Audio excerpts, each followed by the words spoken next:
कोई भी दशा चाहे वो हाँ। कितनी भी अच्छी हो, कितनी भी शुभ हो, कितनी भी अशुभ हो, अंतिम हम्म, समय में अपने हम्म, अंतिम चरण में कुछ कष्ट देके जाती है। हाँ, अंतिम समय में वह पीड़ाकारी होती है। तो सर मैंने कुछ एक की कुंडलियां देखी हो सर, मतलब वाकई में ना कहीं कितनी भी शुभ थी, जैसे किसी के बृहस्पति थे, हम्म, त्रिकोण के स्वामी के पंचम में बैठे थे शायद, या कुछ ऐसा ही था। मतलब अच्छी हम्म, अच्छी स्थिति में थे, बृहस्पति बहुत बलवान थे, बहुत अच्छा भी किया, लेकिन हम्म, लास्ट में जाता था किसी विवादों में फंस गए या पता नहीं कुछ ऐसा हो गया। हाँ, हाँ, सर ये चीज मतलब काफी हाँ, ये करना चाहिए। शास्त्रों में लिखा हुआ है और ये सत्य है। ये शास्त्रों में लिखा हुआ है कि जब भी दशा शुरू होती है तो दशा में अंतरदशा नाथ वही होता है, तो वह सम जाती है ना। ग्रह जो है अपनी दशा में अपने सर्वोत्तम फल या पूर्ण फल अपने संबंधी सहधर्मी की अंतरदशा में ही देते हैं, है ना। इस पे भी आएंगे अपन जब, क्योंकि एक दशा का पीरियड तो बहुत लंबा होता है। एक ग्रह की दशा गुरु की 16 साल है, शनि की 19 साल है, पर प्रत्यंत्र दशा अंतरदशा 9 के 9 ग्रहों की आती है। प्रत्यंत्र भी 9 के 9 ग्रहों का आता है, तो वह सब डिवीजन होता है ना। तो उसमें उतार चढ़ाव होते ही हैं, और दशा अंत प्राय अशुभ ही कहा गया। तो ये बिल्कुल सही है। तो बेसिक चीजें अपन ने कुछ करी थी। किन्हीं ने और कुछ उसमें देखा हो, कोई कुछ बताना चाहे?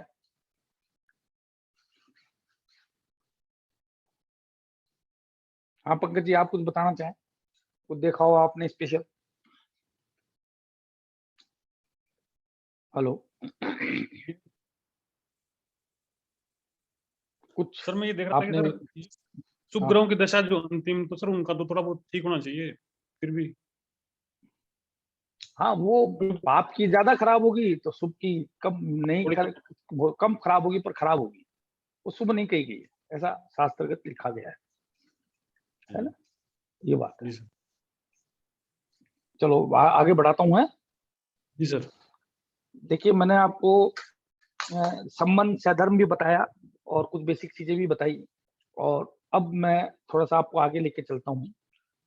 चूंकि हमने फलाध्याय नहीं पढ़ा और जमीनी में, लेकिन फिर भी मैंने आपको कौन कौन से भाव क्या होते हैं, कौन शुभ हैं, कौन से भाव अशुभ हैं, किस प्रकार से अशुभ है, किस तरह से देखना चाहिए, वह मैंने आपको कई बार बीच में रिवीजन किया हुआ है।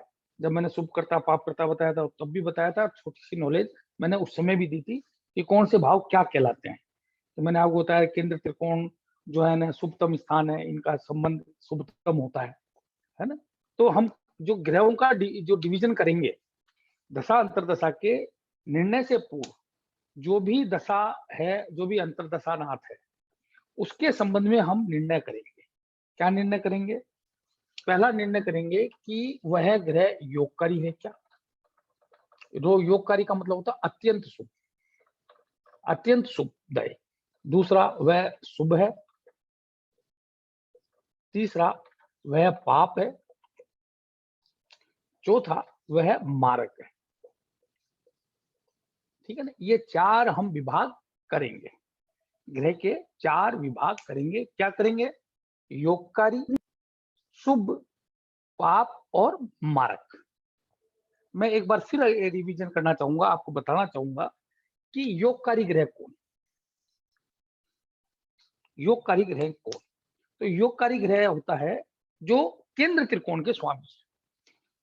ऐसे ग्रह जो केंद्र और त्रिकोण के स्वामियों के संबंध कर लेते हैं, तो संबंध सहधर्म तो मैं आगे लूंगा, लेकिन योगकारी ग्रह कौन? जो केंद्र त्रिकोण के स्वामी, और उनको योगकारी ग्रह कहा जाता है।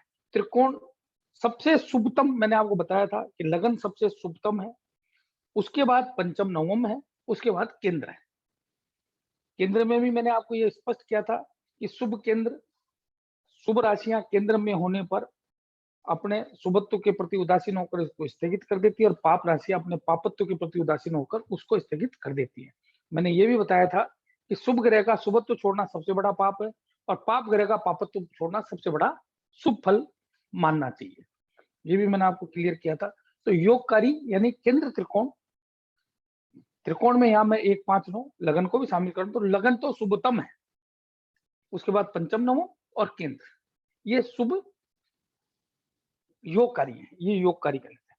अब योगकारी में भी मैं पुनः आपको रिपीट करना चाहूंगा कि योगकारी में भी अगर केंद्र त्रिकोण का संबंध हो तो लक्ष्मी नारायण योग बनता है, वह परम योगकारी, वह परम योगकारी है। उनका किसी भी प्रकार से संबंध हो, या कोई भी ग्रह की दो राशियां इस तरह से हो कि एक केंद्र में जाए एक त्रिकोण में जाए, तो भी वह योगकारी हो जाता है। जैसे कर्क राशि में मंगल के साथ होता है, सिंह राशि में भी मंगल योगकारी होते हैं।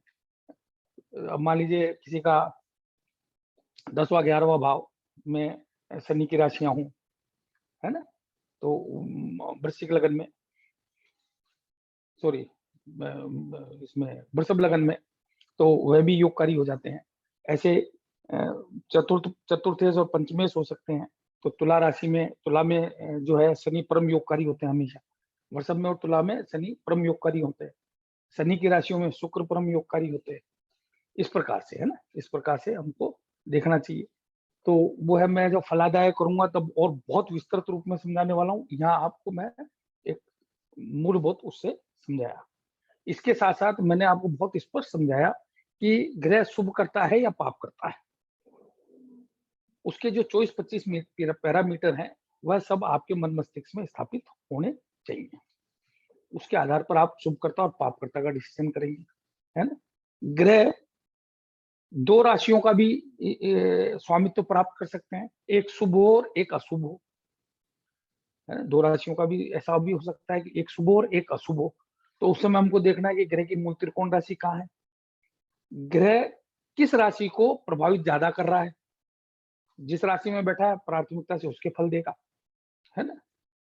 ये मैं आपको विस्तृत रूप में बता चुका हूँ, लेकिन फिर भी मैं छोटा सा आपको रिवीजन कर रहा हूँ।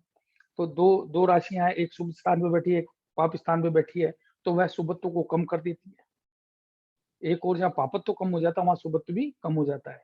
मान लीजिए किसी के अष्टमेश और एकादशेश बुध हो, है ना, सिंह राशि में, सॉरी इसमें आप अगर मित्र सिंह राशि पकड़ो, सॉरी कुंभ राशि पकड़ोगे, तो कुंभ में जो बुध हैं, कुंभ में जो बुध हैं वो षष्ठेश भी होंगे आपके, और तृतीयेश वो एकादशेश भी होंगे। तो इस तरह से ये चीजें बदलती हैं। तो कौन कौन से दो पाप स्थानों के स्वामी होकर वह शुभ स्थान का फल ज्यादा देंगे या पाप का देंगे, तो उनकी मूल त्रिकोण राशि कहाँ है, स्वयं वो किसको डिनोमिनेट कर रहे हैं, अष्टक वर्ग में किसके ज्यादा बिंदु हैं, भावाधिबल किस भाव का ज्यादा बल है ना, कौन सा भाव शुभ करता हो रखा है। तो आप ये डिसीजन कर लेंगे कि जो फिर तो वो शुभ करता के फल देगा। तो बलवान कौन हो रखा है, शुभ करता कौन हो रखा है, उसके फल देगा। अगर वो पापत्व वाला जो है ना परम पापी हो रहा है तो उसके फल देगा। तो वह आपको डिसीजन करना पड़ेगा, है ना। ये बड़ा लंबा अध्याय है जिसको मैं आगे लूंगा, आगे विस्तृत रूप में लूंगा, मैं ले भी चुका हूं कई बार, है ना। तो योगकारी, तो प्रथम हम तय करेंगे योगकारी ग्रह। उसके बाद योगकारी तो नहीं है पर शुभ है। अब शुभ कब कब होता है कि जिसकी राशि शुभ हो, जिसकी राशि शुभ हो और वो शुभ स्थानेश हो। अब शुभ स्थानेश में हम किसको लेते हैं, केंद्र त्रिकोण को लेते हैं। द्वितीय को भी मारक भी माना जाता है, लेकिन वो कारक मारक दोनों का फल देता है। तो आप तो शुभ स्थानेश को लेंगे, है ना। तो वह शुभ ग्रह होते हैं, और वहां पे शुभ राशियां हो तो बिल्कुल वो शुभ ग्रह तो शुभ है, वह तय करेंगे आप। फिर पाप ग्रह, पाप राशियों के स्वामी पाप ग्रह, पाप ग्रह जो हैं वह पापी होते हैं, है ना। अब पापी कौन कौन होते हैं, तो पापत्व में जो एक सीरीज दी गई है, क्योंकि हम ज्योतिष में पारसरी के अनुसार प्राप्त शुभत्व और पापत्व को प्रधानता देते हैं नैसर्गिक के साथ साथ। तो प्राधानता किसकी है, भावेश के अनुसार प्राप्त शुभत्व और पापत्व की। तो सबसे ज्यादा पापी होता है अष्टमेश, उसके बाद पापी होते हैं त्रिषडाएश, उसके बाद पापी होते हैं शुभ केंद्रेश। ये पापत्व का, क्यों शुभ केंद्रेश अपना शुभ छोड़ देते हैं और वो केंद्र अधिपति दोष से पीड़ित होते हैं, इसलिए उनको पापी कहा गया। अब ये शुभ केंद्र, इसका मतलब है 4, 7, 10। लगन कभी भी अपना शुभ नहीं छोड़ती है, वह शुभतम है लगन का। और अष्टम, अष्टम पापतम है तो लगन शुभतम है, वो डिफरेंट है बिल्कुल, है ना। तो ये पापी हुए, आप जानते ही हो अच्छी तरह, है ना। तो ये पापी हुए। भावेश के अनुसार पापी ग्रह कौन कौन से हुए? मंगल है, शनि है, राहु है, केतु है, और सूर्य देव जो है वह है क्रूर ग्रह हैं, वह भी पाप उत्पन्न करते हैं, क्रूर ग्रह हैं, है ना। और साथ ही स्वराशि के या उच्च के होते हैं तो उनकी क्रूरता में कमी आ जाती है, ये जरूर है, ठीक है ना। अब मैं मारक की बात करता हूँ, तो ये सर्वविदित है कि दूसरा और सातवां भाव मारक होता है, तो इनके स्वामी मारक होते हैं। लेकिन सातवें से साथ ही मारकत्व की जब बात करेंगे तो ये दोनों ही मार्क लीजिए आप, तो भी दशांतर दशा में इन दो को मार्क लीजिए, राइट। त्रिसडायक का मतलब होगा 3, 6, 11, 3, 6, 11, और ये मारक हो गए। तृतीय मारक के रूप में 12वें भाव को लिया जाता है। शरीर 6 स्थान होता है, शरीर का व्यय करता है, इसलिए 12वें भाव को थर्ड मारक माना जाता है, ठीक है ना। पारसरी में दूसरा और 12वां भाव स्थानांतर गुण, इतर राशि, भाव साराचार्य और भावेश आचार्य से परिणाम देते हैं। वह मैं फलाध्याय में लूंगा नेक्स्ट लेवल पे अभी थोड़ा। तो आप अच्छी तरह समझ गए होंगे कि योगकारी, शुभ, पाप, मारक, और तो ये इन सबका आपको डिवीजन आना चाहिए। अब मैं आपकी कुंडली में थोड़ा सा बताता हूँ ताकि आपको ये क्लियर हो जाए। ये बहुत मैं छोटा ले रहा हूँ, ये बहुत विस्तृत सब्जेक्ट है जिसको मैं बहुत विस्तृत रूप में लेने वाला हूँ आगे।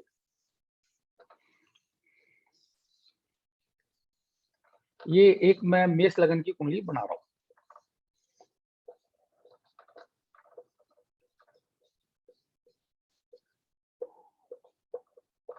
अब इस मेष लगन की कुंडली में मंगल जो है वह है लग्नेश, तो ये तो शुभतम हुए। सूर्य और गुरु ये योगकारी हुए, ये शुभ मतलब योगकारी है, केंद्र त्रिकोण के स्वामी। अब यहाँ योगत्व की बात करूं तो यह सूर्य अगर इन्हीं स्थानों पर बैठा हुआ है तो योगकारी होगा, अन्यथा उसको शुभ कहेंगे। ये थोड़ा सा डिफरेंशिएट कर लो। इनका स्वामी अगर केंद्र त्रिकोण में बैठा हो तब वह योगकारी होता है, इतना सा अंतर कर लो आप, ठीक है। यानी कि मंगल तो शुभतम है, लग्नेश है, उसको तो आपको शुभ मानना ही मानना है, लेकिन वह भी अगर केंद्र त्रिकोण में तो परम शुभकारी हो गया। पर पंचम नवम के स्वामी या 4, 7, 10 के स्वामी जो हैं यहाँ पे चंद्रमा, शुक्र और शनि अगर केंद्र त्रिकोण में बैठ जाएं तो ये योगकारी होंगे, ये योगकारी होंगे, ठीक है ना। अगर ये इनमें नहीं बैठे तो वह सिर्फ शुभ रहेंगे। अब उसके अलावा वह मान लीजिए कि ये गुरुदेव जो है ये यहां पर बैठ गए, तो इनके योग शुभ में भी कमी आ गई क्योंकि ये गलत स्थान पर चले गए। इसके बजाय अगर ये ही गुरु यहां बैठ जाते हैं तो यह शुभ रहेंगे, यहां बैठ जाते हैं तो भी शुभ रहेंगे। लेकिन यही गुरु अगर यहाँ पे चले गए तो भी वह अशुभत्व को प्राप्त होंगे, यानी उनकी जो शुभता है वह कम होगी। अब इसको पूरा मन मस्तिष्क में बैठा लीजिएगा, है ना। अब ये शनि है, अगर मान लीजिए यहाँ बैठे हैं तो ये योगकारी हुए। चंद्रमा मान लीजिए किसी के जाके लगन में बैठ गया तो परम योगकारी हुआ, सप्तम में बैठ गया तो योगकारी हुआ, आप समझ गए ना। तो वह योगकारी होगा। अगर इनके बजाय वह दूसरे, तीसरे और 11वें भाव में बैठ जाए, कौन कौन से? दूसरे, तीसरे, तो वह शुभ कहलाएगा। शुभ उनमें भी कहलाएगा, लेकिन दूसरे वह शुभता कब कहलाएगी उसकी? जब दूसरे, तीसरे, 11वें भाव में होगा। इसके बजाय अगर मान लीजिए वो 6, 8, 12 में चला जाता है तो वह अपने शुभत्व को खोता है, शुभत्व में माइनस हो जाता है। क्योंकि मैं बार बार बताता हूँ, भाव से ज्यादा भावेश, भावेश से ज्यादा भाव में बैठा ग्रह और उससे ज्यादा संगत्व को प्राप्त ग्रह उस बलवान होता है। संगत्व में भी मैं आगे लूंगा उसको कि अगर मान लीजिए अष्टमेश के साथ बैठा हुआ ग्रह है तो वह मारकत्व को प्राप्त हो जाता है। अष्टम से ज्यादा प्रभाव अष्टमेश के साथ बैठा हुआ ग्रह ज्यादा पीड़ित हो जाता है। तो आप समझ गए, इस तरह से आपको यह निर्णय करना है कि वह शुभ है, योगकारी है। अब बात करेंगे मारक। तो इस कुंडली का मारक जो है ना शुक्र है। प्रथम मारक कौन है? क्योंकि वह सप्तमेश भी है और वह द्वितीयेश भी है, साथ ही उसको केंद्राधिपति दोष भी है, तो वह प्रबल मारक हो गया। प्रबल मारक हो गया। मेष लगन में शुक्र प्रबल मारक होता है। अब ये मंगल, ये शुक्र कब लाभ करेगा, कब अच्छा होगा? जब ये लगने से केंद्र त्रिकोण में आ जाए, यानी कि ये ऐसी स्थिति में आ जाए कि लग्नेश को बल देना शुरू कर दे। यह शुभ होकर लग्नेश को अगर बल देना शुरू कर दे तो यह बहुत लाभदायक हो सकता है, हो जाता है। लेकिन अगर यही शुक्र अशुभ स्थानों पर चला जाए, पाप ग्रहों के साथ युक्त हो जाए, तो यह अत्यंत अशुभ फल करता है। अब कौन कौन से करता है वो आपको पता है, राइट। अब इसमें जो तीसरा मारक है वो कौन है? गुरु। अब गुरु चूंकि दो ऐसी राशियों के स्वामी है जो एक जगह वह भाग्येश बनती है, इसलिए इनका ये मार्कत तो खत्म हो गया। ये आपको देखिए विवेक से ये सब चीजें ना, कहीं हर जगह सब चीजें लिखी हुई नहीं मिलेगी। ये विवेक से आपको स्थापित करने पड़ेगा, क्योंकि गुरु की मूल त्रिकोण राशि यहाँ विराजमान है।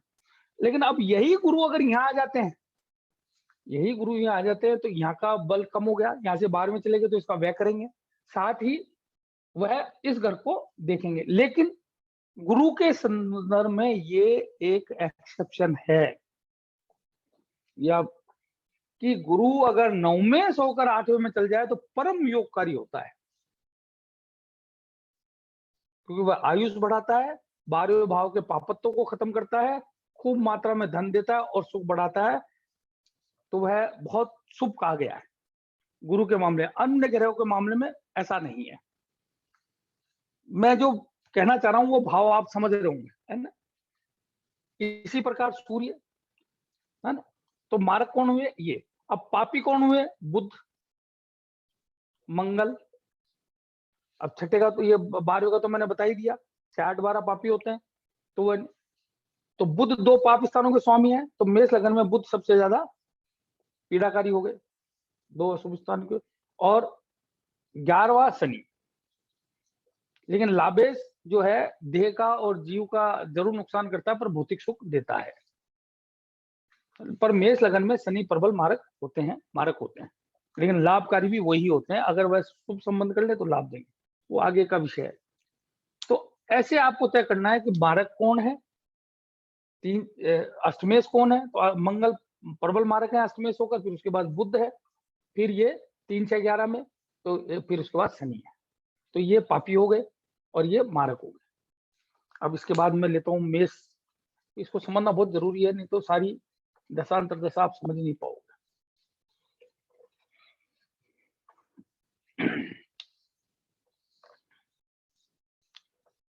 अब मैं वृषभ राशि लेता हूं, वृषभ का लगन लेता हूं। अब वृषभ लगन में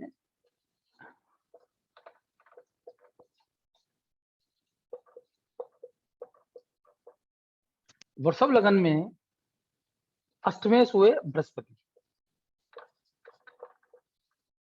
है ना। बृहस्पति दो पाप स्थानों के स्वामी है, इसलिए प्रबल मारक, ये प्रबल वो है। अब यहां मैं बात करूंगा कि केंद्र त्रिकोण के स्वामी, यानी शुक्र, बुध, सूर्य, यानी ये अगर संबंध करके केंद्र त्रिकोण में बैठ जाए तो यहाँ ये शनि ऑटोमेटिक है जो योगकारी हो गए, स्वतः ही योगकारी हो गए। अगर इसके बाद भी अगर ये केंद्र त्रिकोण में बैठ जाते तो अति योगकारी हो गए, अति योगकारी हो गए। तो ये इनके स्वामी अगर यहाँ ही बैठ जाते हैं तो ये योगकारी कहलाएंगे। मारक कौन कौन है? मंगल और बुध। और तृतीय मारक कौन है? मंगल। तो मंगल प्रबल मारक है, क्योंकि दो मारक स्थानों का वह संबंध करके बैठा है। फिर पापी कौन है? चंद्रमा। अब चंद्रमा चूंकि एक शुभ ग्रह है और तृतीय में भी बैठी हुई शुभ राशि जो है वह पापी नहीं रहती है, तो चंद्रमा को ये पाप नहीं लगेगा, ये पाप। शुक्र जो है वह स्वयं लग्नेश है, और लगने को अष्टम का ही दोष नहीं लगता तो छठे का तो लगने का सवाल ही नहीं, तो वह भी उसको दोष नहीं लगेगा। रही बात बृहस्पति की, तो बृहस्पति हमने तय कर लिया। तो इस कुंडली में, वृषभ कुंडली में सबसे ज्यादा खराब ग्रह कौन होंगे? बृहस्पति और मंगल। अब ये आपको तय करना है। तो मार्ग की जब बात होगी तो आप किसको तय करोगे? बुध को और मंगल को। बुध मंगल, यहाँ पे मंगल, यहाँ पे, तो मार्ग कौन हो गए? बुध और मंगल। और 6, 8, 12 की जब बात करेंगे तो शुक्र को दोष लगता नहीं, मंगल मारक हो ही चुके। तो मंगल परम पापी भी है और मारक भी है। और ये बुध, ये सॉरी बृहस्पति। आप समझ गए? ये चीज क्लियर हो रही है कि नहीं हो रही है? मेरे को कोई बताएंगे? सर एक बात बोलूं, एक बात हाँ, पूछूं बोलो। सर? हाँ, बोलो, सर बोलो। इसमें आपने बताया ना शनि प्रबल योगकारी ग्रह हो गए, अगर वो हाँ, केंद्र हाँ। और मूल त्रिकोण में बैठ गए।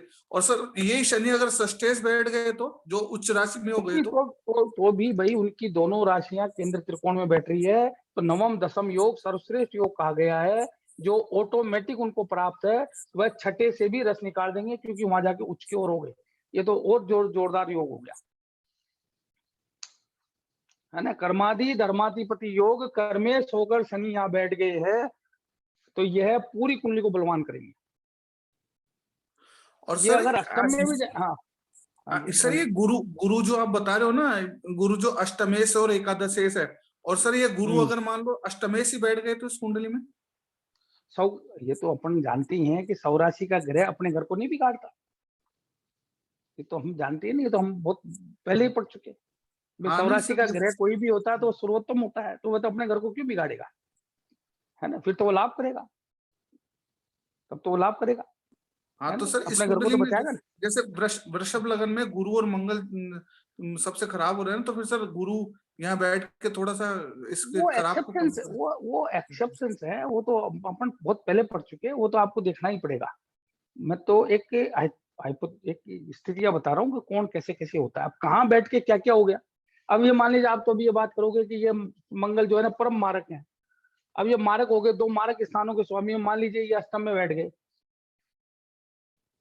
तो 2 अशुभ स्थानों के स्वामी होकर बैठे हैं, तो अष्टम के पाप को मारेंगे। तो पाप को पाप मारता है तो शुभ होता है, विष को विष मारता है तो शुभ होता है।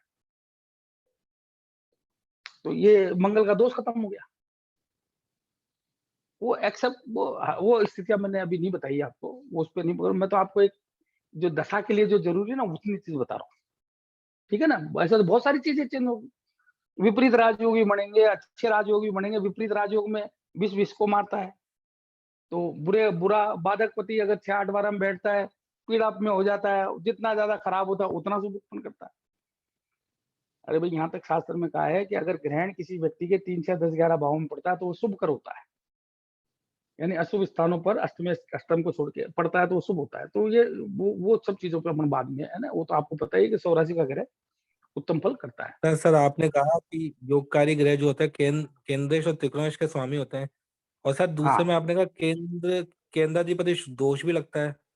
तो इसका मतलब ये तो हो गया कि अगर पापी ग्रह केंद्रेश है तो वो शुभ है, और शुभ ग्रह है तो वो उतना शुभ नहीं है। वो तो मैंने बताया ना कि शुभ ग्रह केंद्र के स्वामी होकर शुभत्व के प्रति उदासीन होकर उसको स्थगित कर देते हैं, और पाप ग्रह जो है पाप ग्रह के प्रति उदासीन होकर उसको स्थगित कर देते हैं। ग्रह का शुभ छोड़ना सबसे खराब और ग्रह का पाप छोड़ना सबसे अच्छा।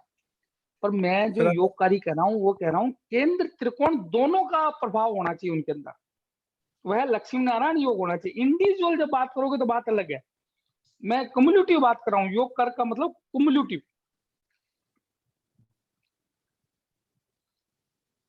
ओके सर, हेलो, ओके, ठीक है जी मैं सर। इंडिविजुअली बात नहीं कर रहा हूँ। इंडिविजुअली अलग बात है। मैं योग, वो मैंने शुभ और अशुभ में कहा, उसको मैंने बदला ना। उसको मैंने आपको बदला कि जी अगर सर। वो इंडिविजुअल कैपेसिटी में है तो फिर वो शुभ या शुभ है, ये तो मैंने कहा ना। मैंने कम्युनिटी इफेक्ट में उनको क्या कहा? योगकारी। When they have the their presence in kendra and trikona both, either by the rashi और by it their self also. Sir मेष लग्न कुंडली में चंद्रमा कर्क राशि हाँ, केंद्रेश है, लेकिन चूंकि शुभ और वो ग्रह। नवम में बैठ जाएगा तो वह योगकारी हो गया। अगर वो केंद्र से होकर केंद्र में बैठ गया तो परम अशुभकारी हो गया। है शुभ ग्रह तो शुभत्व को छोड़ देगा तो खराब होगा। नहीं सर, लेकिन केंद्राधिपति दोष तो तब भी लगेगा ना नवम में बैठकर भी। नहीं लगेगा ना यार, मैं अब उसको बदल रहा हूँ ना सर, वो स्थिति बदल गई, that is achievement. Okay sir, अगर वो ओके केंद्र का शुभ ग्रह होकर त्रिकोण में बैठ गया, दैट इज अचीवमेंट, उसका सारा मैलिफिकेशन ओके खत्म हो गया, है ना? ओके सर, वो आई सब गॉट कुछ इट। वो उसका उसकी ताकत हो गई, वह फिर परम शुभ करेगा। लेकिन अगर वह शुभ होकर केंद्र में बैठ जाएगा या किसी अशुभ स्थान पर जाके बैठ जाएगा, है ना, तो वो पापी हो जाएगा। कहने का आशय ये है ना, अगर सर मान अभी लीजिए आपने, वो ऐसा होगा, जी सर बिल्कुल। है ना? हाँ सर बताइए। आपने मेष लाइन को एग्जाम्पल और दिया था, हम्म, दूसरा सातवां मारक होता है, छठा बारहवां हम्म, भी शुभ नहीं होता है।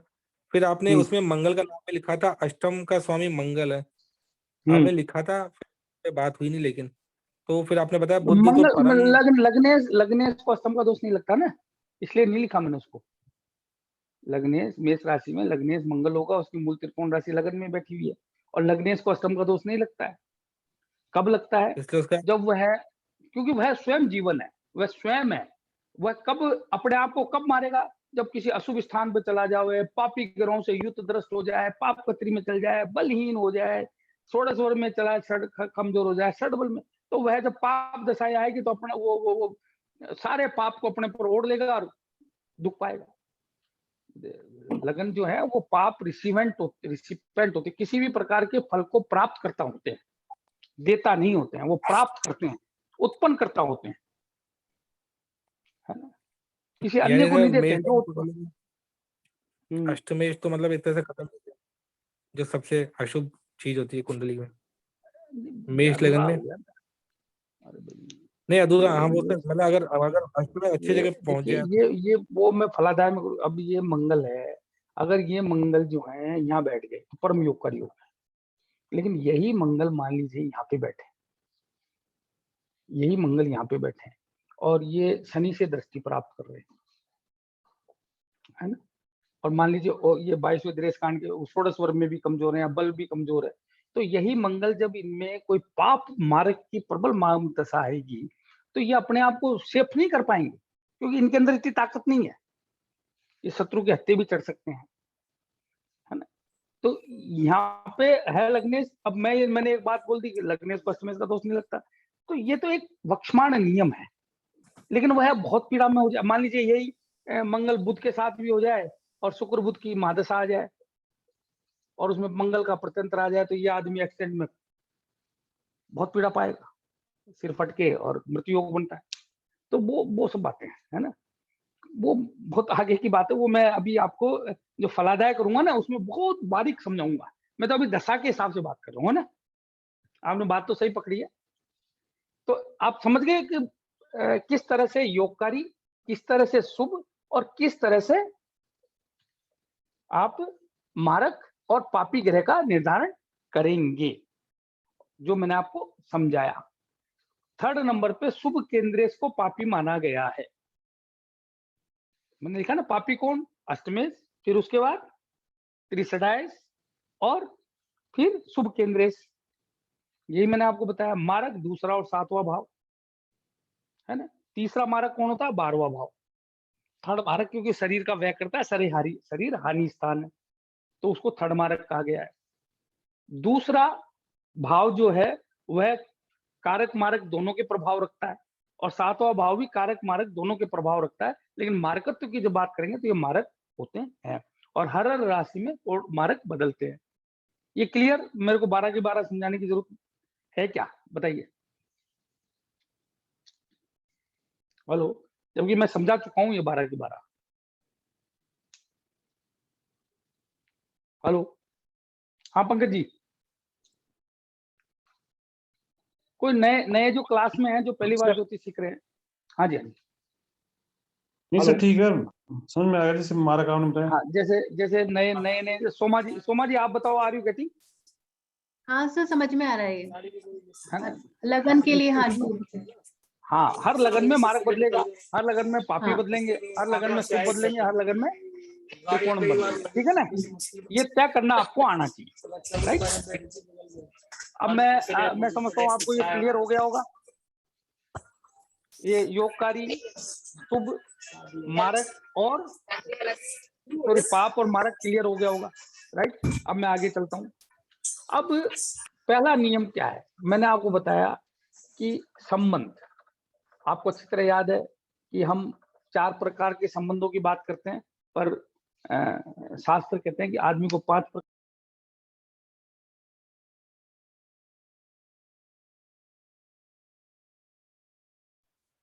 आवाज गई सर, आपकी आवाज।